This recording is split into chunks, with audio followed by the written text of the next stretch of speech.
Gun violence is an issue that's not only plaguing the Bahamas, but many nations around the world. A strong gun advocate across America, Congressman John Lewis, is here in the Bahamas. He led a major move against gun violence in Congress. Known as the last member of the Big Six, Lewis is here for a little rest and relaxation. Jiminy DeSwain has the details.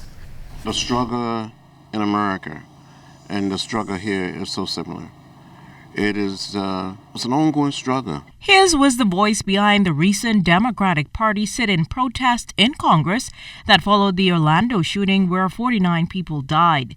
Democratic Party representative of Georgia's 5th District, John Lewis, a gun control activist, is in the Capitol. ZNS News caught up with Lewis during a brief tour of the Clifton Heritage Site. The tour guide provided Lewis with a brief background on how the site came to be. The act was passed in 2004, and the reason for that is that the Bahamian people demonstrated. The government heard their cry and purchased 208 acres of land, meaning that this will always be a national park. He then toured the plantation structures at Clifton, getting a better idea of how the slaves lived on that plantation. The congressman asked questions as we walked along. He noted that it wasn't easy and the strong survived through it all. Lewis was among the Big Six civil rights leaders in a move spearheaded by the late Dr. Martin Luther King Jr. in the 1960s, and he's still very fiery in his drive to end gun violence, noting that there is more work to do. We have not yet created the beloved community or the beloved world. We've made down payments on it. Mr. Lewis also explained why addressing gun violence is so close to his heart. And I've always said that if I ever got in a position to do something about gun violence, I would do it. In the civil rights movement, we studied the way of peace, the way of love, the way of nonviolence. We have too many guns, and these guns are used to murder, to kill people. And we need to stop it.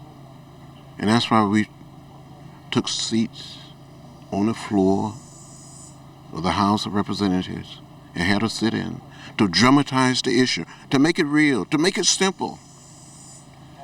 And I said we must never, ever give up. We will get there one day. Chairman of the Clifton Heritage Authority, Ian Poitier, and members of his board accompanied Lewis on a tour, along with his Phi Beta Sigma fraternity brothers. For him, the tour was a powerful moment. It's quite emotional. You know these people by reputation. You know these people through your studies, through what you learn in history, through what you see on television. He led the sit-in in Congress recently, protesting against gun violence in America. So he's not just an historical figure, he's a man of enormous contemporary importance. That he wants to come to Clifton speaks volumes about the interest that this place holds. Standing with him in the slave houses just now, you could see he was visibly moved by some of the things that have happened in this space. And we're honored to have his presence, and we're honored to be able to show what we have to him as well. At the end of his brief tour, the 76-year-old summed it up this way: when you have a cause. But you have to have what I call raw courage. If you believe in something that is right, something that is fair and just, you have to stand up, speak up, and speak out, and find a way to get in the way or get in what I call good trouble, necessary trouble. Jiminy DeSwain, ZNS Network News.